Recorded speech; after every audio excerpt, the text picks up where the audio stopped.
Back tonight, Chief Meteorologist Ross Ella joins us now with our fourth installment of Weathering the Storm. And all week we have counted down the major winter weather stories in our area, but this one probably tops them all.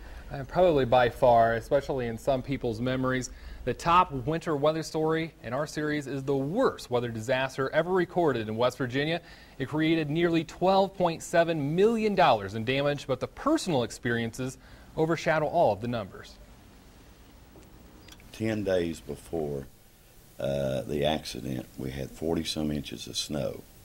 And 10 days later, they were calling from 12 to 18 inches the night of the accident. Eddie Tucker is referring to the infamous Kroger's collapse that occurred early in the morning hours on February 6, 1998. Eddie was crushed by the impact while on a routine bread delivery. It was a nightmare. The problem began when a surprise snowstorm delivered 32 inches to Beckley overnight. Then more heavy rain and snow brought a 10-day total of 57 inches of snow with a 5-inch liquid equivalent.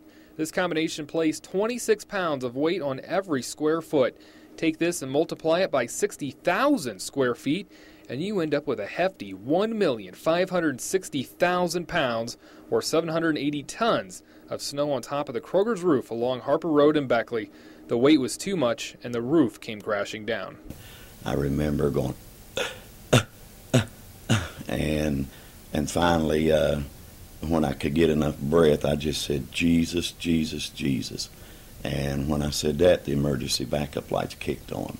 Eddie was in shock. He had a gash in his back and a leg broken in 4 places, but he said God and his family provided the will to survive. I was thinking I was going to die. I had no idea what had happened. And I thought survivor instinct kicked in, and I thought the only hope I have is to crawl out of here. After 30 minutes of zigzagging through the maze of debris, he was rescued, but physically, it would take 2 years to recover, and emotionally, it would take even longer. Mentally, every time it snows, I still remember. A decade later, Eddie still buys groceries at the newly built Kroger's just feet away from where he fell victim. In fact, I have friends that still work there, and when I go in, immediately, if there's someone there, they say, "This is the guy that was in the Kroger's when it fell." And a lot of people say, "Oh, I remember that," and they want to hear the story all over again, The Kroger collapse was a traumatic and unfortunate event, yet Eddie still found a positive outlook. God, it gave me a greater appreciation of life. Sometimes we take life for granted, but it can be gone in a moment's time. Remember, during the winter months, always keep a 3-day supply of food and water, extra medications and baby supplies, and emergency heat source. Thanks a lot, Ross. Some good tips there. And